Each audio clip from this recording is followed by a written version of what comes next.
pengasasan Kesultanan Melayu Melaka.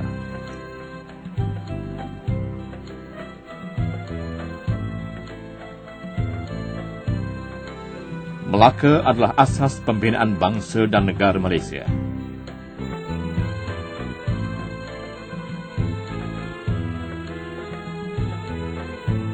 Bagaimana Melaka diasaskan?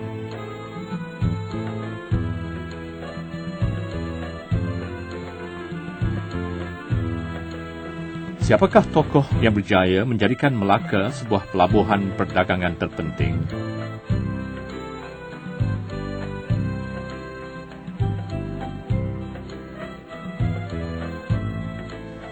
Siapakah tokoh yang memulakan Kesultanan Melayu Melaka?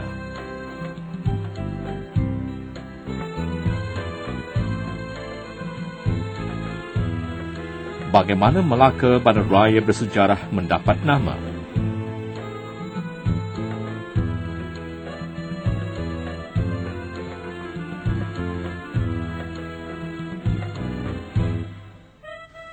Tom Perez dalam bukunya Suma Oriental menyatakan Melaka dibuka pada tahun 1400 oleh Parameswara.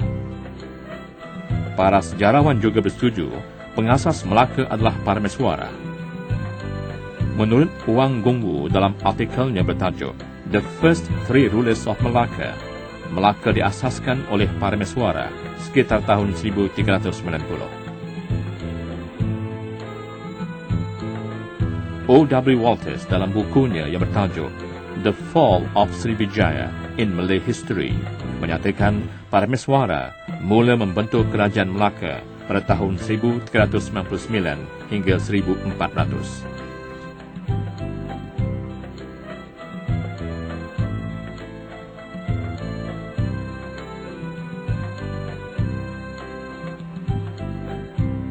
Pelbagai cabaran diharungi Parameswara sebelum ke Melaka, namun semua cabaran dapat diatasi dengan tabah. Siapakah Parameswara dan apakah kaitan beliau dengan negeri Melaka?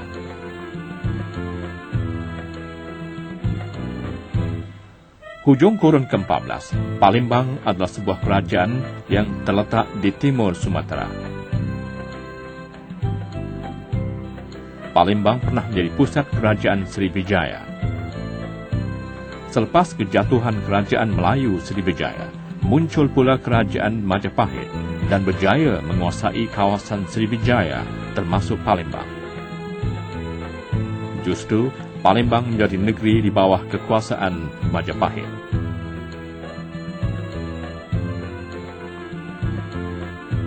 Penguasaan Majapahit ditentang oleh Raja Palembang dan puteranya Parameswara. Kerajaan Majapahit pula berpecah setelah pentadbirannya menjadi kucar-kacir. Keadaan ini merupakan suatu peluang terbaik untuk Parameswara membebaskan Palembang. Demi mengembalikan kedaulatan bangsa dan negaranya, Parameswara berusaha membebaskan Palembang daripada cengkaman kerajaan Majapahit. Walau bagaimanapun, rancangan tersebut diketahui oleh Raja Majapahit. Raja Majapahit sangat marah atas tindakan berani Parameswara itu. Raja Majapahit bertindak menyerang Palembang. Tuanku, Raja Palembang dan putranya Parameswara sedang mengumpulkan orang untuk membebaskan Palembang daripada penguasaan Majapahit. Apa? Raja Palembang hendak memberontak? Palembang adalah hak Majapahit sekarang. Berani sungguh mereka menentang Majapahit. Kalau benar begitu, arahkan tentera kita menyerang Palembang. Baik, tuanku.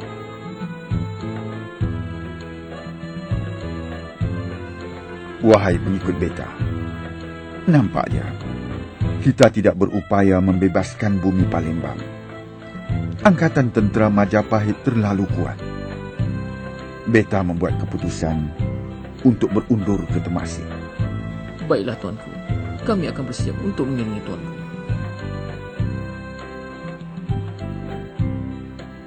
Parameswara bersama pembesar dan pengikut-pengikutnya menyelamatkan diri daripada buruan orang-orang Majapahit. Selepas mengharungi pelbagai rintangan, mereka mengharungi Laut Jawa. Parmeswara akhirnya sampai ke Temasek yang pernah menjadi kawasan naungannya.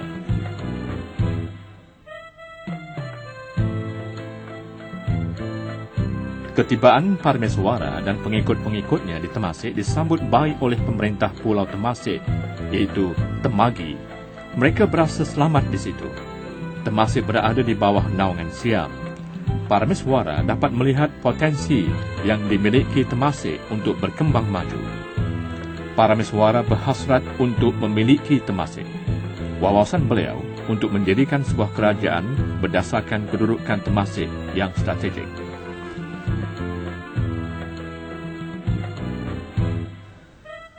Parmeswara berusaha menuntut hak pertuanannya untuk menjadi pemerintah Temasek kerana Temasek pernah menjadi naungannya. Parmeswara menjadi raja di Temasek setelah membunuh Temagi. Temasek berada dalam genggaman Parmeswara. Semangat gigih tabah menghadapi cabaran dan kerjasama yang diberikan oleh pengikut beliau, terutama orang laut, menyebabkan Temasek menjadi maju. Beliau cuba sedaya upaya mengembalikan semula zaman kegemilangan Kerajaan Melayu Sriwijaya. Pembunuhan Temagi dan kemajuan Temasek tidak disenangi Siam. Kerajaan Siam ingin menuntut bela. Manakala Majapahit pula cuba menguasai dan menakluk Temasek. Parmeswara berpendapat mereka tidak mungkin dapat terus menetap di bumi Temasek. Siam dan Majapahit menjadi ancaman dan pasti akan menyerang mereka. Demi mengelakkan serangan daripada Siam dan Majapahit serta atas undangan orang laut untuk menjadi pemimpin mereka, Parmeswara dan pengikutnya meninggalkan Temasek dan menuju ke Muar. Selepas beberapa lama tinggal di Muar, Parmeswara berasa masih belum selamat untuk membentuk sebuah kerajaan. Beliau bersama pengikutnya meneruskan perjalanan melalui Sening Ujung dan Bertam menuju ke utara. Mereka tiba di sebuah perkampungan kecil nelayan. Penduduknya terdiri daripada orang Melayu, orang laut, dan orang asli. Parmeswara berpendapat bahawa tempat berkenaan amat strategik. Kedudukannya berhampiran dengan laut menjadi tempat laluan kapal dagangan. Dari pantai dan muara sungai, kelihatan kapal dagang berulang-alik. Muara sungainya terlindung daripada tiupan angin monsun. Ini membolehkan kapal berlabuh dengan selamat dan tiupan angin monsun tidak mengganggu aktiviti perdagangan di pelabuhan.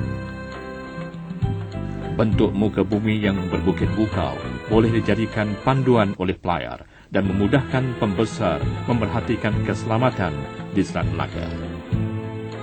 Pokok bakau dan api-api boleh dijadikan benteng pertahanan dan pelindung semula jadi.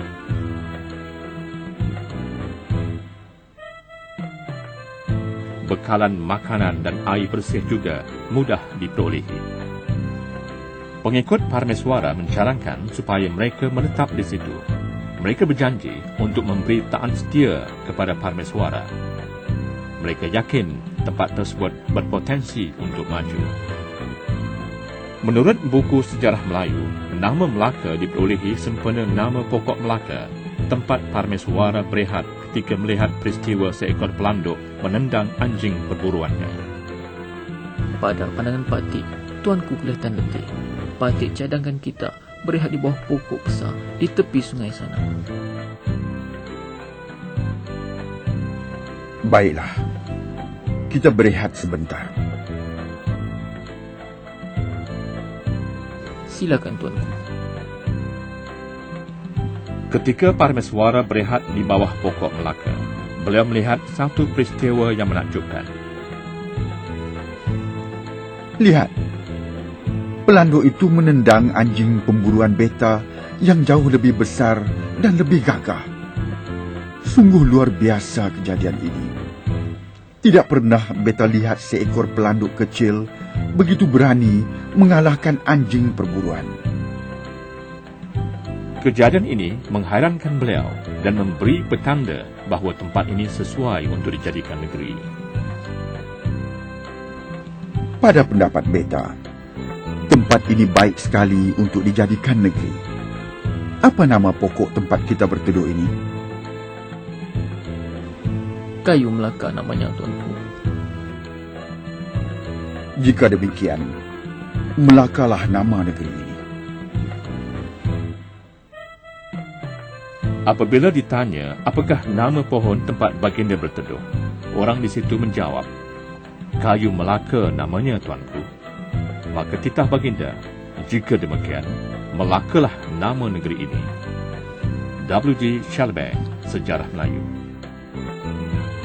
Tempat ini dipilih oleh Parameswara mendirikan sebuah kerajaan dengan nama Melaka sempena dengan nama pokok Melaka, tempat baginda berehat. Parameswara berazam untuk memajukan Melaka daripada sebuah perkampungan nelayan menjadi sebuah pertempatan yang maju dan terkenal. Wawasan beliau menjadi kenyataan. Nama Melaka juga dikatakan berasal daripada perkataan Arab kerana Melaka merupakan pusat perdagangan penting yang sering dikunjungi oleh pedagang Arab. Pedagang-pedagang Arab memanggil Melaka dengan nama Mulahah yang bermaksud pertemuan.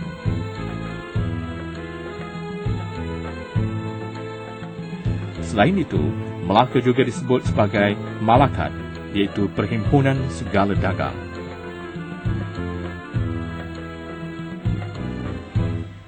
Menurut kepercayaan mitos Hindu, pokok Melaka dalam bahasa Sanskrit dikenali dengan Amalaka, iaitu pokok pertama yang tumbuh di alam semesta. Buahnya mempunyai kuasa ajaib berkaitan dengan kekayaan, kesihatan dan kekuatan fizikal manusia. Pokok itu dikaitkan dengan tempat kediaman Tuhan agama Hindu, iaitu Brahma, Vishnu dan Siva.